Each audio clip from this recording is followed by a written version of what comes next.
Ik viens cilvēks, kam ir bijusi kāda darīšana ar struktūrām savā dzīvē, piemēram, armiju, vai citām līdzīgām tā saucamās valsts iestādēm, organizācijām, lai kas viņas būtu, ir dzirdējis tādus vārdus vismaz Latvijas kontekstā, kā gods kalpot Latvijai. Pavisam noteikti armijā, domājams arī zemes sardzē un citur, šos vārdus atbalso un atbalsojas ar neviens vien automātiski, bez īpašas piedomāšanas. Vienkārši saka un viss. Saka tāpēc, ka tā ir pieņemts, saka tā, lai apliecinātu savu lojalitāti varai. Jā, es nepārteicos varai, nevis tautai, bet varai. Un viņi slēpj savu patieso šo te motivāciju aiz vārdiem likumīgai varai. Jo, kā mēs zinām, to, kas ir likumīgs, nosaka varmākas. Līdzsvara politikā nav, un vēlreiz saku nav. Politika tās ir attiecības. Un tā kā mēs redzam šo vispārējo degradāciju, tad nav brīnums, ka arī pat ANO, apvienoto nāciju organizācijas cilvēktiesību deklarācija, savā skaidrojošajā vēstījumā, ja pareizi atceros tieši ievadtekstā, pasaka, ka pēc tā visa vajadzētu tiekties tajā, kas ir aprakstīts šajā deklarācijā. Tātad, respektīvi sanāk, ka būt cilvēkiem un būt cilvēkam kā tādam šajā pasaulē, tas lielākai daļai sagādājot grūtības. Jā, tieši no tā tas ir izsacinājums, un ne tikai no šī dokumenta pirmkārt to pierāda reālā dzīve. Ja tu, tāpat kā es, palūkojamies sev apkārt, uz cilvēkiem sev līdzās, tad mēs patiešām redzam lielu problēmu ar cilvēcību, lielu problēmu ar empātiju, sirdsapziņu, ar spēju iejusties, līdzjust, ar spēju just sevi un citus, ar to tiešām ir lielas problēmas. Un tagad parunāsim bišķiņ tālāk, tajā kontekstā, kas attiecās uz solījumu. Gods kalpot Latvijai. Nopietni. Panalizēsim šos vārdus. Sajēga par vārdu gods reti kam ir mūsdienu sabiedrībā. Ja jūs pajautāsiet garām gājušiem cilvēkiem, kas jūsuprāt ir gods, kā tas izpaužās praksē, kas ir gods, un pieminētu dažādus kontekstus, pavisam noteikti kādi jums kaut ko pateikt par to, bet jūs maz satiktu cilvēkus, kuriem patiešām būtu nopietnas padziļinātas pārdomas par šo vārdu gods.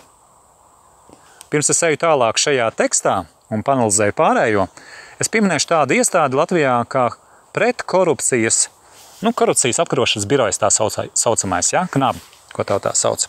Un viņiem ir šis sauklis gods pār varu. Skaisti jau skan. Šoreiz stāsts ne par viņiem, bet vairāk par šiem vārdiem gods un vara. Ja? Un vārdi, ko jau var izlasīt attiecībā uz armiju un zvērestu, gods kalpot Latvijai. Tātad šis vārds tomēr šur tur figurē. Tik tālu mēs nonācām. Bet ejam tālāk. Sapratne par gods reāli sabiedrībā neeksistē. Tiešām neeksistē. Kalpot vārds, tas būtībā ir nevis cēls, nevis cienījams, bet eksploatējama cilvēka kodu vēstījošs apliecinājums. Tātad tas liecina par to, ka kāds ir gatavs būt kalps vai vergs.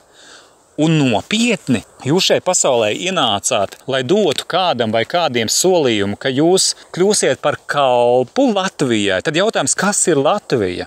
Ja ar Latviju jums saistās zeme, piemēram, daba, cilvēki tajā mūsu zemē, iedomātā valsts struktūra un vēl kaut kas katram savs, tad jautājums, vai tiešām jūs ienācāt šai pasaulē, lai kļūtu par kalpu vai vergu? Nopietni.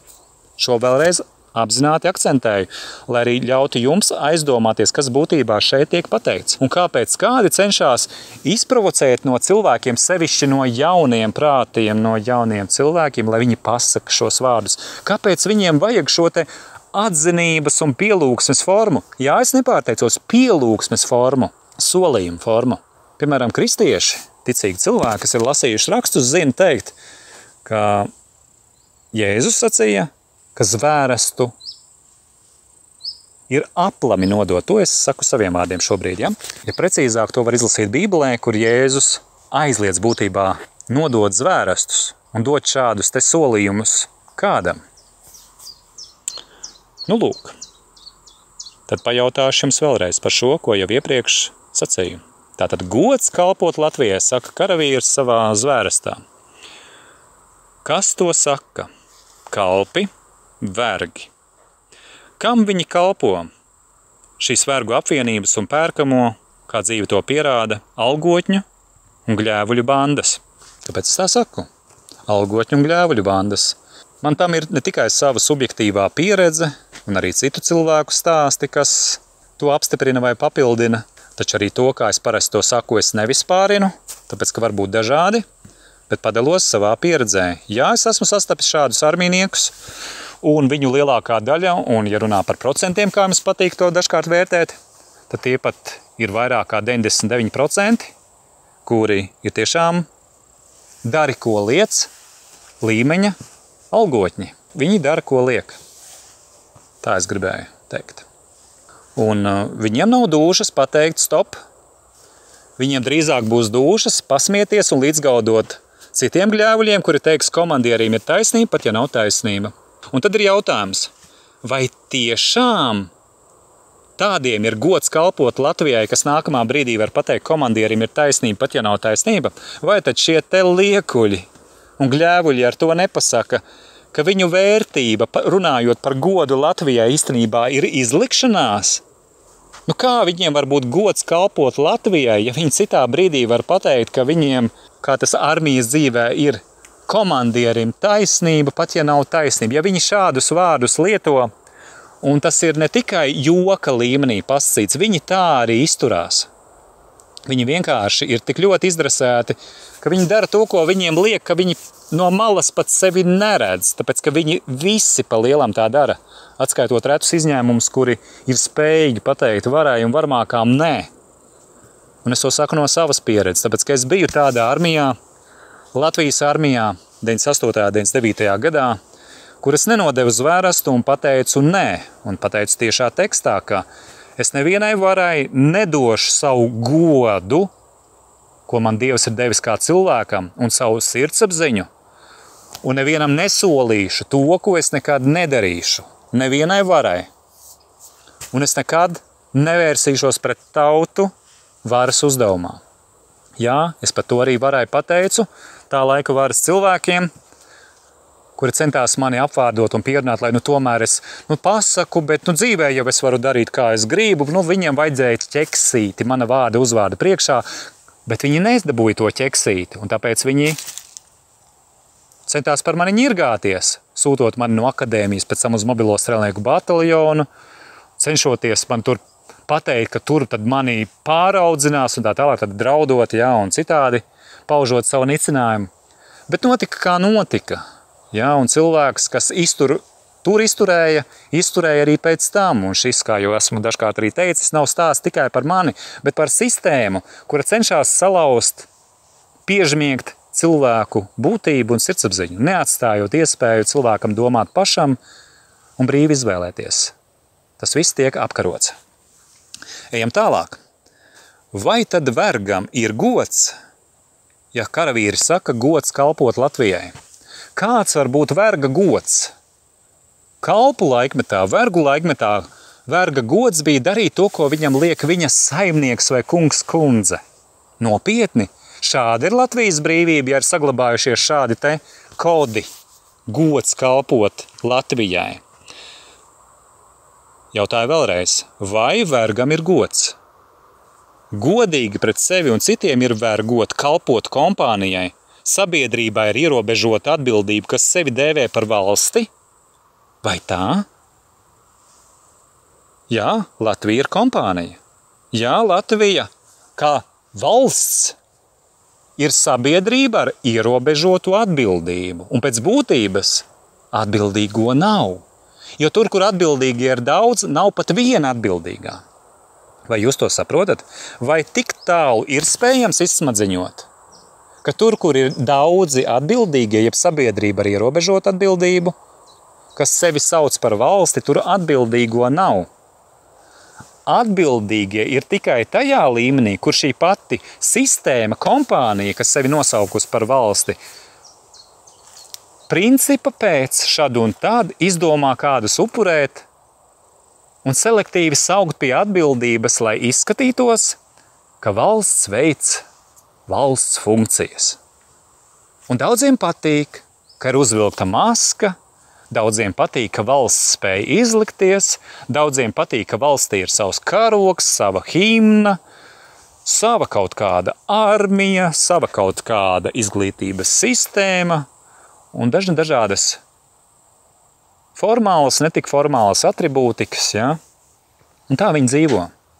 Vienkārši dzīvo, nedomājot. Un kad pienāk viņu dēlu, un lai nedod Dievs arī viņu meitu, tas notikums, kad viņi saka gods kalpot Latvijai, tad viņi nemaz nedomā par to, ko ir pateicis viņu dēls vai meita. Viņi vienkārši to uzsver kā tradīciju, kā tādu formu, bet saturu nevērtē, jo to taču saka visi. Viņi tā domā. Un ja kāds tomēr nepasaka to, tad tādu virzienā krata ar pirkstu, vai tie taču laikam tie dīvainie, kaut kādi tur laikam tur ticīgie, vai tur arī jukušie vai tā. Viņiem šiem te slimniekiem ir tādi stereotipi, ka viņi pat nespēja tvert to līmeni, kāpēc cilvēki saka nē varmākām, kas cenšas citiem kaut ko uzspiest. Un kas attiecās uz mani, es izvēlējos savu ceļu ne jau tāpēc, ka mani kāds kūrēja vai teica, dari tā vai savādāk. Es izvēlējos savu ceļu, tāpēc, ka apzinos savu saikni ar radītāju. Apzinos, kas ir tas, kā tas ir dzīvot saskaņā ar sirdsapziņu, ar savu sirdsapziņu. Un lai cilvēkiem būtu saprotams arī savā dzīvē, kā strādā reāli un praktiski šis te sirdsapziņas princips, tad es to mazliet vizualizējuši ar piemēru no savas dzīves. Kad bija laiki tādi, kad epizodiski cēlos agrāk no rīta, bija pienācis arī tāds kā pagurums, un es centos pārcelt to laiku uz mazliet vēlāku stundiņu, un domāju tā, esmu piekusis, noguris, un iešu vakaros gulēt varbūt laicīgāk, un nevienmēr tas, protams, sanāca, bet celšos, kādu brītiņu vēlāku. Cik es atceros, tas bija laiks, piemēram, ap 6. Un es uzliku modinātāju, un kad pienāca rīts, tad jūtu, kā gribās vēl drusciņi pagulēt. Vēl bišķi, vēl tās 10, 5, 15 minūtes. Un uzliku vēl bišķiņu vairāk. Un, ko? Bieži vien notika tā, ka pamodos stundu vēlāk, un tad jau bija par vēlu. Sīkāk šo notikumu nekomentēšu, bet gribu pateikt, ka šādu darbību veicot pēc tam atkārtoti, un tad vēlreiz un vēlreiz, tas ļoti spilgti ilustrē sirdsapziņas darbības algoritmu.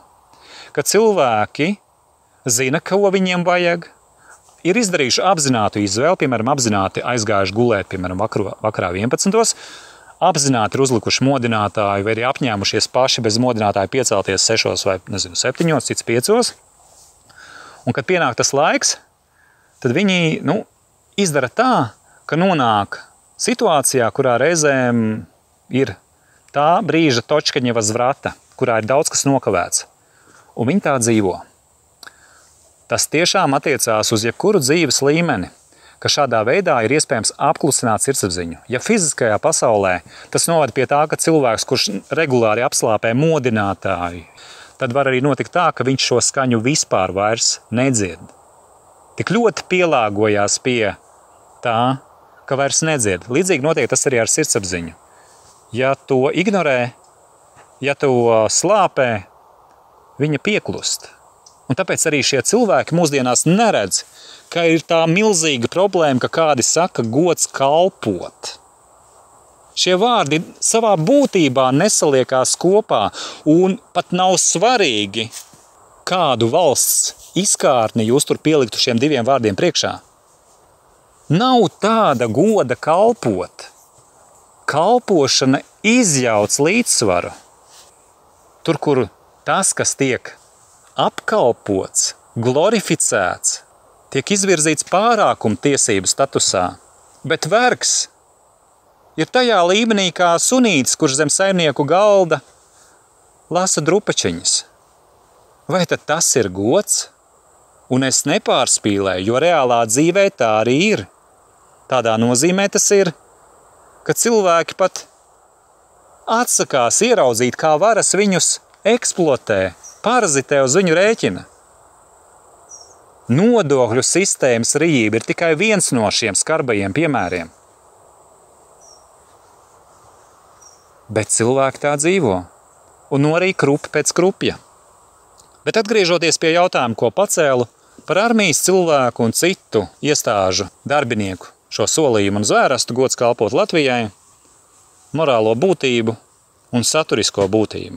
Vai tagad jūs saprotat, ka šie cilvēki, kas šo pasaka, būtībā apzināti vai nē, veids darījumu ar velnu, jo tikai velnam der šādas attiecības, kur ir izjaukts līdzsvars? Vai saprotiet, kāpēc kādam un kādiem tik ļoti kārojās panākt to, lai kādi pasaka, ka viņiem ir gods kalpot? Tas ir tāpat kā tiem pašiem, kas tika pievilti ar uzpurņiem, ka viņiem tas bija gods, it kā citu dēļ darīt to, ka viņi tik ļoti mīlēja pēdiņās citus, ka gāja nošpricēties. Jūs saprotat, kāds tas ir idiotisms un debilitāte? Cilvēkiem ir jāsargā savā dzīvē līdzsvaru, un neviens nav svarīgāks par otru. Neviens. Un ja kāds šo līdzsvaru izjauc, tā ir viņa atbildība. Ejam tālāk. Kāds gods var būt tev uzņemties pilnu atbildību pret sektu, kura ir sijā?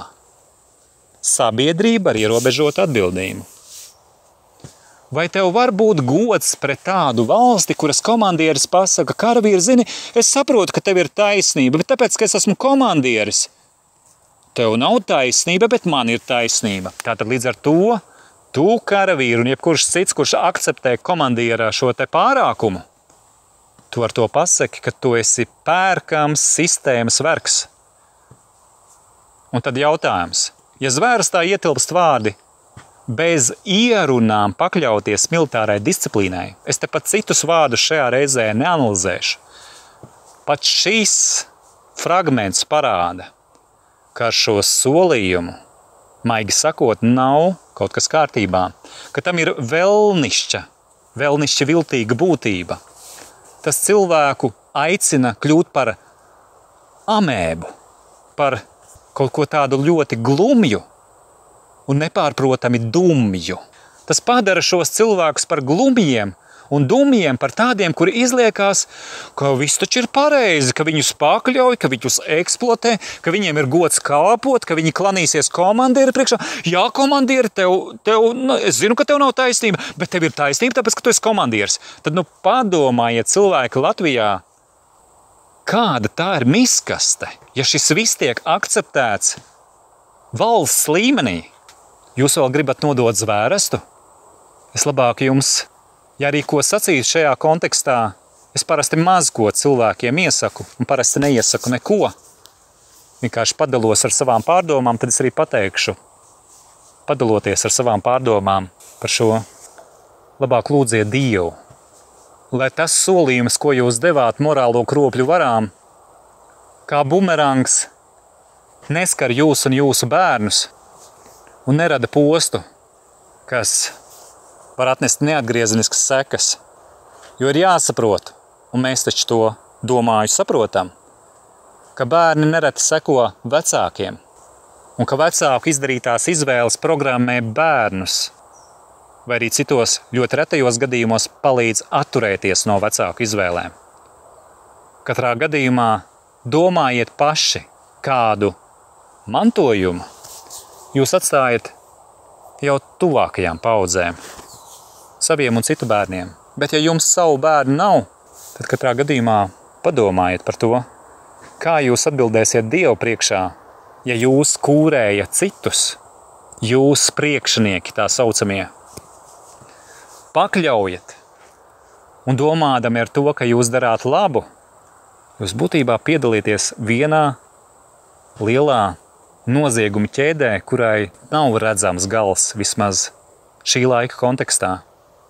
Jo tie, kas ir gatavi atdot savu godu un sirdsapziņu kādai varai, Viņi ir ne tikai algotņi, viņi ir ne tikai velna pieviltie drošības melu vai citu melu vārdā, bet viņi ir tiešām mūsdienu vergi.